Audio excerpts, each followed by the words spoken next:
Good evening, dear students, and welcome you all on my YouTube channel. Dear students, we are continuing with the second part of the radioactivity. आज हम radio activity का second part पढ़ रहे हैं और इसमें हम important emissions के बारे में पढ़ेंगे, जैसे अल्फा बीटा गामा, और जो ये उससे रिलेटेड जो न्यूमेरिकल टाइप के क्वेश्चंस आते हैं उनको पढ़ेंगे। प्रॉपर्टीज़ पढ़ेंगे अल्फा बीटा और गामा की रेस की, और उनका कंपैरिजन भी करेंगे और उसका यूज़ पढ़ेंगे। यही आज बेसिक चीज़ है जो इस टॉपिक में हम कवर अप कर रहे हैं। ओके, तो now we are going to start with the basic concept of radioactivity. पहले समझ लेते हैं कि रेडियो एक्टिविटी क्या है। तो सबसे खास बात, रेडियो एक्टिविटी एक न्यूक्लियर फिनोमिनन है।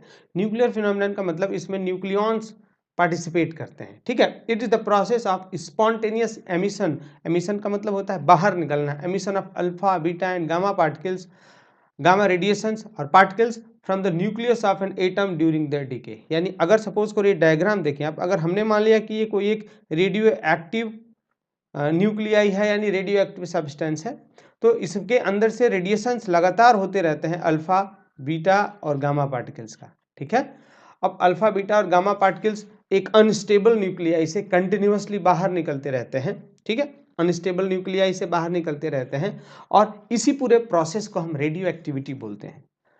Clear? Next, Henry Becquerel discovered radio activity in 1896। सबसे खास है यहाँ पे, यानी इन्होंने खोज किया था 1896 में, लेकिन नोबेल प्राइज की जहाँ तक बात है, वहाँ मैम क्यूरी और पियरे क्यूरी जो उनके हस्बैंड थे, इन दोनों लोगों को इस पे मिला था नोबेल प्राइज 1903 में। ओके, कब मिला था? 1903 में। ये खास बात हो गई, तो आप इसको याद रखें। नोबेल प्राइज से रिलेटेड हो सकते हैं एमसीक्यू में क्वेश्चंस आपसे। अभी हम बात करेंगे रेडिएशंस के अंदर से निकलने वाले अल्फा बीटा और गामा पार्टिकल्स के न्यूक्लियर सिंबल क्या होते हैं, उनका नेचर ऑफ रेडिएशन क्या है, उनका मास के बारे में हम देखेंगे, उनके ऊपर मिलने वाले चार्ज के बारे में देखेंगे, और उनका आयोनाइजेशन और पेनिट्रेशन पावर।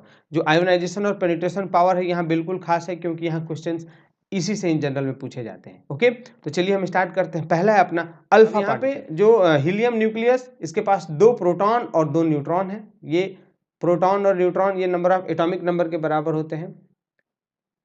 ठीक है, सॉरी, इलेक्ट्रॉन और प्रोटॉन एटॉमिक नंबर के बराबर होते हैं, लेकिन नंबर ऑफ जो न्यूक्लियॉन्स है वो मास नंबर -2, यानी 4 - 2 = 2। ये हम पिछले लेक्चर में देख चुके हैं।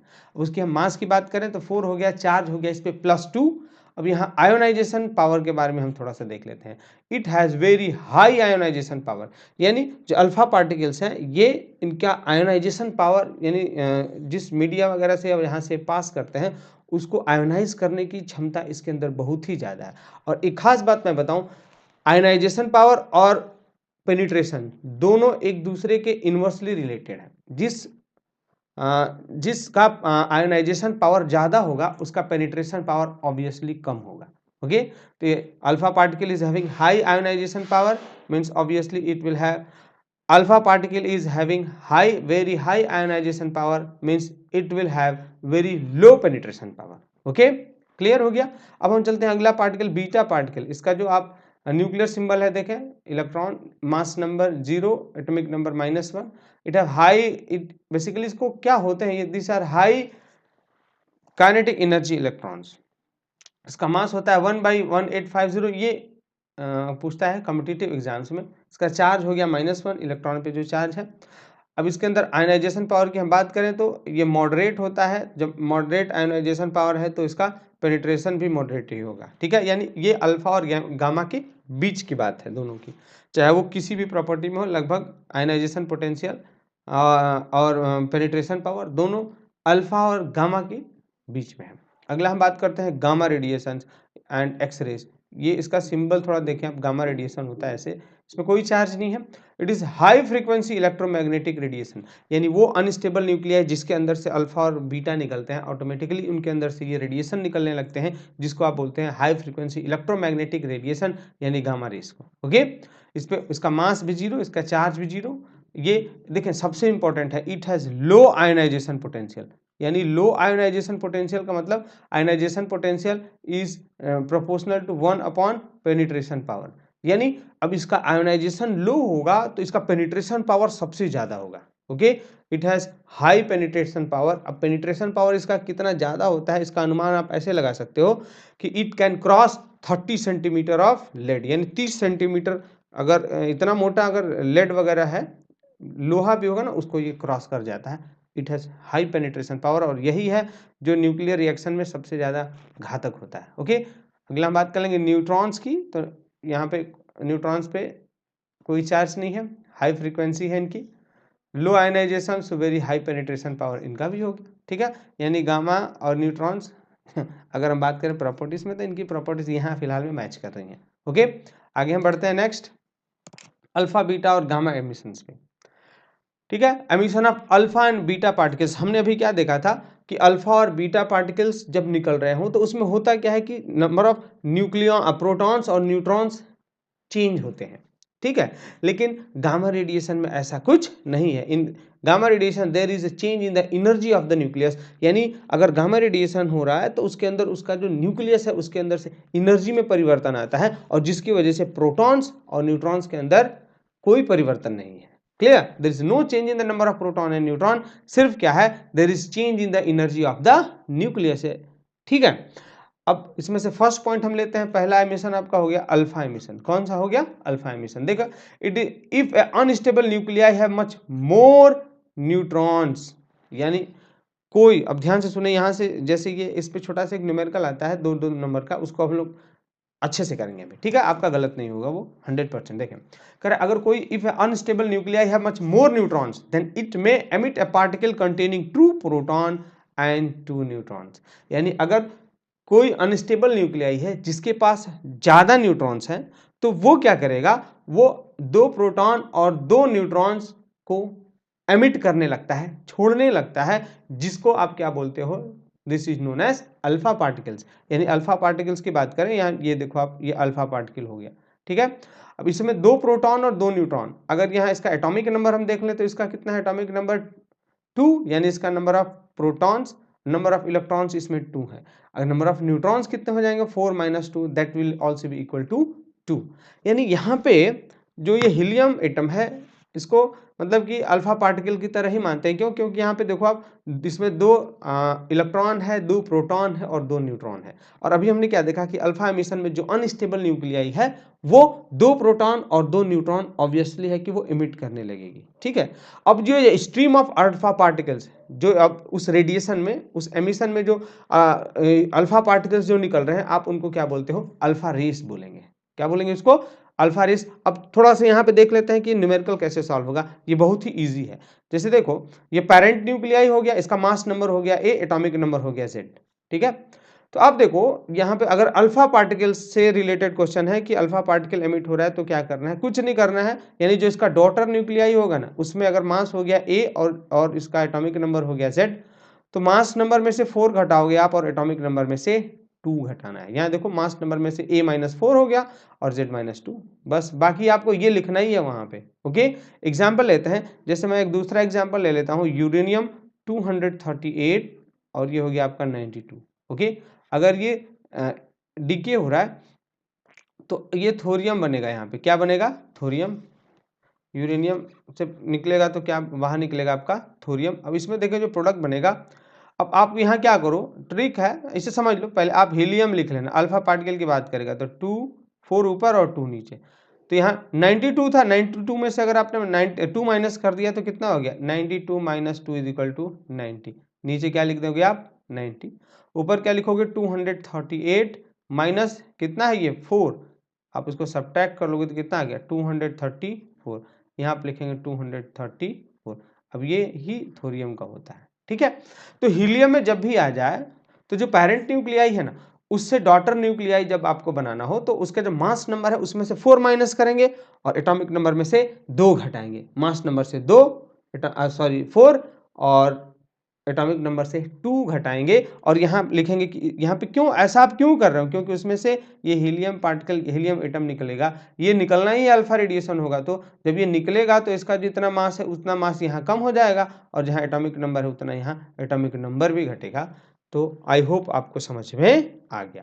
पेरेंट से जो डॉटर न्यूक्लिया बनाएंगे तो उसके मास को सब्ट्रैक्ट करेंगे 4 से और जो उसका एटॉमिक नंबर है उसको सब्ट्रैक्ट करेंगे 2 से, और बगल में ये जो अल्फा पार्टिकल है उसको आप लिखेंगे। डन। आई होप आपको समझ में आ गया। अगला है आपका बीटा एमिशन। बीटा एमिशन, अब देखो हमने क्या देखा था कि जो जब कोई न्यूक्लियस अनस्टेबल है तो दो प्रोटॉन और न्यूट्रॉन छोड़ेगा तो वो अल्फा एमिशन कर रहा है, ठीक है। अब यहाँ क्या है, when unstable nuclei contains neutrons more than protons, यानी यहाँ पे जब न्यूट्रॉन्स की संख्या अगर हम बात करें, न्यूट्रॉन्स प्रोटॉन से ज्यादा है, तो अब यहाँ पे जो न्यूट्रॉन ज्यादा है ना, ये खुद को चेंज कर लेता है किसमें, प्रोटॉन। अब जो इसको प्रोटॉन में चेंज करने के लिए वो क्या एमिट करने लगता है, इलेक्ट्रॉन, और वही इलेक्ट्रॉन यहाँ बाहर निकलता है, जो कि हमने देखा था अल्फा पार्टिकल में कि दो प्रोटॉन और दो न्यूट्रॉन की वजह से वहां अल्फा पार्टिकल निकला था। यहाँ जो एक्स्ट्रा प्रोटॉन जब निकल रहा है तो उसके साथ एक इलेक्ट्रॉन निकलेगा, और वही यहाँ पे -1 हो रहा है, इसका एटॉमिक नंबर आपको इंक्रीज करना पड़ेगा। ओके, तो आप देखो यहाँ पे पेरेंट न्यूक्लियाई हो गया और ये डॉटर न्यूक्लियाई। ओके, जब पेरेंट और डॉटर न्यूक्लियाई में डिफरेंस क्या होगा, आप देखो यहाँ तो मास नंबर में तो कोई परिवर्तन नहीं है, क्योंकि यहाँ पे देख लो 0 है, तो 0 का मतलब जो पेरेंट न्यूक्लियाई का A है तो डॉटर न्यूक्लियाई का भी A ही होगा। लेकिन अगर हम बात करें इसको एटॉमिक नंबर की, तो एटॉमिक नंबर ये Z हो गया। अब Z में से देखो यहाँ +1 कैसे हो गया, देखो Z में से आप माइनस करेंगे कितना, -1, क्योंकि यहाँ तो -1 है, इलेक्ट्रॉन का एटॉमिक नंबर में से निकलेगा। तो आप यहाँ पे क्या कर रहे हो, इसको क्या हो जाएगा, ये Z+1, यानी यहाँ पे ये फिर क्या बन के आ जाएगा, Z+1। क्लियर, यानी आपको इसमें करना क्या है कि जब पेरेंट न्यूक्लियाई से जब ये डॉटर न्यूक्लियाई में जाए तो मास नंबर को टच नहीं करना है, लेकिन हाँ उसके एटॉमिक नंबर में 1 इंक्रीज कर देना है। अब देख लेते हैं आप, जैसे इसको देखें, एग्जाम्पल देखें, कार्बन हमने ले लिया 14 और 6, ठीक है, ये पेरेंट न्यूक्लियाई है। जब डॉटर न्यूक्लियाई में जाएगा तो ये क्या बनाएगा, देखें कार्बन मास नंबर सेम, लेकिन जो इसका एटॉमिक नंबर है वो 6+1 हो जाएगा। 6+1 कितना हो गया, 7, यहाँ हमने लिख दिया 7, और यहाँ फिर क्या निकलेगा, 0 -1।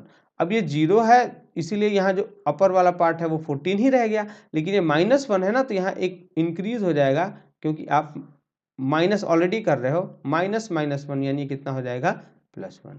डन, तो ये आपका बीटा एमिशन हो गया। अब बीटा एमिशन में खास बात क्या है कि मास नंबर सेम है, तो आप बोलोगे मास नंबर सेम है तो वो क्या हो जाएगा, आइसोबार होगा। क्या होगा, आइसोबार। और इसके अंदर से हमने क्या देखा, in emitting beta particle number of nucleons same है, यानी इलेक्ट्रॉन और प्रोटॉन की संख्या में कोई परिवर्तन नहीं है। न्यूट्रॉन घट जाता है 1 से और प्रोटॉन बढ़ जाएगा 1 से। ये एमसीक्यू के लिए इंपॉर्टेंट है, क्योंकि पूछेगा इन बीटा एमिशन न्यूट्रॉन डिक्रीसेस बाय 1, ये रीजनिंग असर्शन किसी फॉर्म में दे सकता है, इसलिए जितने भी इंपॉर्टेंट पॉइंट्स हैं हमने यहाँ पे लिख दिया है, आप इसको जरूर याद करें। ठीक है, आगे बढ़ रहे हैं हम। अगला नेक्स्ट है अपना gamma emission. Gamma emission in few cases ऐसा होता है, it happen that alpha and beta particles are followed by gamma emission, यानी सारे अल्फा और बीटा पार्टिकल्स का जब एमिशन हो तो ये संभव नहीं है, लेकिन हाँ कुछ केसेस में ऐसा होता है कि अगर जहां से अल्फा और बीटा पार्टिकल निकल रहे हो वहां से ऑटोमेटिकली रेडिएशन निकलने लगता है, गामा रेडिएशन, गामा एमिशन होने लगेगा वहां से। ठीक है, और ये कब पॉसिबल है, जब पेरेंट और डॉटर न्यूक्लियाई, यानी या तो पेरेंट न्यूक्लियाई हो या डॉटर न्यूक्लियाई, दोनों में से किसी एक के पास बहुत ही ज्यादा एनर्जी हो, या वो एक्साइटेशन स्टेट में, एक्साइटेड स्टेट में है, तो उसी में से आपका गामा एमिशन निकलने लगता है। ठीक है, this extra energy is release in the form of electromagnetic radiation and is called gamma radiation. और जो एक्स्ट्रा एनर्जी है, जो गामा रेडिएशन निकल रहा है, वो इलेक्ट्रोमैग्नेटिक रेडिएशन के फॉर्म में निकलने लगती है एक्स्ट्रा एनर्जी, जिसको आप क्या बोलते हो, गामा रेडिएशन बोलते हो। ठीक है, इसमें खास बात क्या है, there is no change in mass और एटॉमिक नंबर, यहाँ कुछ परिवर्तन ही नहीं होता है, there is no change. Okay, अब नो चेंज का मतलब आप जैसे देख लो, ये आपकी पेरेंट न्यूक्लियाई हो गई, ये हो गई आपकी पेरेंट न्यूक्लियाई, और ये हो गया आपका डॉटर न्यूक्लियाई। ठीक है, डॉटर न्यूक्लियाई हो गया, और यहाँ पे ये इसका सिंबल ऐसा है थोड़ा, ठीक है ना। अब देख लो यहाँ पे पेरेंट में भी मास नंबर ए, और पेरेंट में atomic number Z, atomic number यहाँ पे Z है, यहाँ पे कोई परिवर्तन नहीं होगा गामा एमिशन में, एज इट इज आप लिखेंगे। ठीक है, आई होप आपको ये बात समझ में आया है। ठीक है ना, आगे देखो आप, अगला है आपका ये, आई होप आपको ये सब समझ में आ गया होगा। बिल्कुल इजी है कि अगर अल्फा पार्टिकल होगा तो हमने बताया मास में से आप 4 घटाएंगे, एटॉमिक नंबर से 2 घटाएंगे। अगर बीटा का एमिशन होगा, मास नंबर टच नहीं करना है, एटॉमिक नंबर में +1 कर देना है। गामा का एमिशन होगा तो वहाँ कुछ ही नहीं करना है। ओके, ईजी है, यहाँ से श्योर है 100% क्वेश्चन आएंगे।